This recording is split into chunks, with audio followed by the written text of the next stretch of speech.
So my name is Wendy Roberts. I have been working as a practice mentor on the Effective Child Protection Project in Gwynedd. The project was initially funded for 2 years by the North Wales Regional Transformation Board for us to be able to look really at improving practice with children and families, trying to make that work more effective and trying to see what we can do as practitioners to develop our skills in that area and to work more collaboratively with children and families. So the project does have 4 main elements, which are conversations, threshold, change and measure, and they come together to form the model. But underlying that, what we found through doing the project was that there was an underlying principle of reflective practice which we were keen to explore further. My name's Siobhan McLean. I'm a registered social worker, but most of my work now revolves around training social workers and students and writing about practice. And generally, the areas that I'm very interested in are reflective practice and theory and practice. And so I've been doing some work alongside of Wendy, co-working across the project to look at embedding reflective practice more in supervision and in day-to-day practice.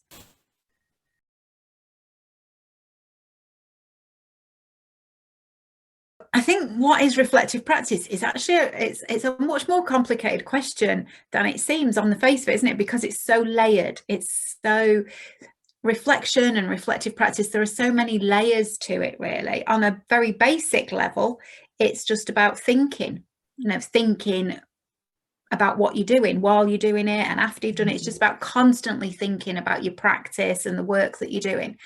But then on a deeper level, it's about taking into account values, issues and bias that you might have in your work and thinking about what you've learned from it and thinking about change and how to bring about change. And it's thinking about, on an even deeper level, it's really starting to bring about self-awareness.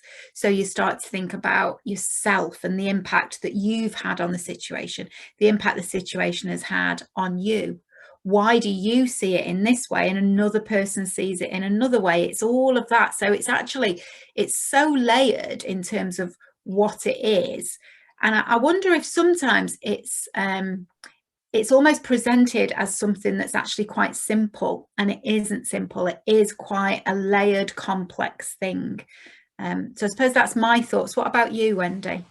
Yeah, I think, like you've said, thinking about it in the layers and the depth is really important, because I think reflection can take place at different levels. I think what we need to get to is a point where people are going that bit deeper, going into themselves and working out, kind of unpicking all the different things, like you said, to do with power or anything that might play a part, really. Because I think people can do a lot of surface level reflection, but you need to find that kind of way to go deeper and work out kind of what effect it's having on your practice, why you're doing things. And I think as well, it's about taking that pause and thinking about, okay, what am I going to do differently? Or what can I learn from this? Because it doesn't have to be about just what's gone wrong or what you would do differently. It can be about actually what went well, and what you're taking from that, so that you are using the good things in your day-to-day practice, and you may be changing some of your practice in terms of what hasn't gone so well. Actually, I think that's really important. And I think if there was one thing that I could change about reflective practice and the way we talk about it and the way it's explored in training and in supervision, is that it does have often a focus on what didn't go well. What should we do differently? And so that can mean it creates a bit of a crisis of confidence for people, and people sometimes become overly self-critical, and quite often people are very in touch with what they need to improve or change, but they're not as in touch with what they do really well and what's been going really well. And I think I suppose especially at the moment when practice is actually so challenging for people and we're in such difficult times, actually kindness in reflection is really important. So being self-kind, thinking about, well, what did go well there, and what did I do well, and what can I carry on doing in that way, I think is as important as looking at what didn't go well, because we need to also build on our strengths. I mean, after all, social work is about strengths-based practice, but that doesn't yet seem to have filtered through into thinking about reflection. Reflection should also be about what's going well, shouldn't it? And self-kindness, I think, is really important. Yeah, definitely. And I think that fits in really nicely with what we were trying to do with the project. One of our mottos that we would say often in our training sessions, or when we were talking with workers, would be kind to yourselves. You know, you're doing something new, and it's the same kind of principle with reflection, isn't it? You know, when you're learning new things or you're learning from an experience, you know, it's about being kind with that. You know, we are there to develop and learn and hopefully become practitioners because of it. Yeah, absolutely. And I suppose the other aspect really around reflection that we've not really talked about is the stages of reflection. So and I think sometimes Shern talks about this, didn't he? He talks about reflection in action and on action. So reflection in action being what you do in the moment as you're thinking about it, you know, thinking in the moment as something's happening. And then reflection on action is what we do later when we're looking back. So thinking about reflecting on what's happened. But one stage of reflection that Shern didn't talk about, and I've only really learnt about in the last few years really, is reflection for action.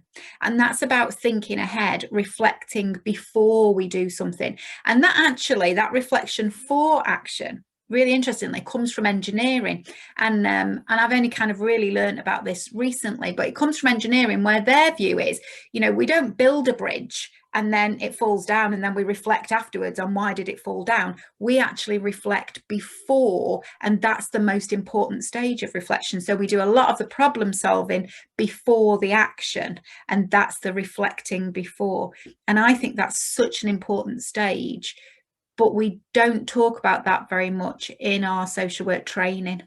And I think we'd benefit more from, and I don't know about you, but I think perhaps sometimes the more experienced you become as a social worker, the more often we just respond in the moment and run off and do something and just get it done. I think we tend to be, as social workers, really focused on practical skills. You know, people talk about, oh, you did that really well, but nobody ever says, oh, you thought about that really well. So the focus is always on what we do, not what we think.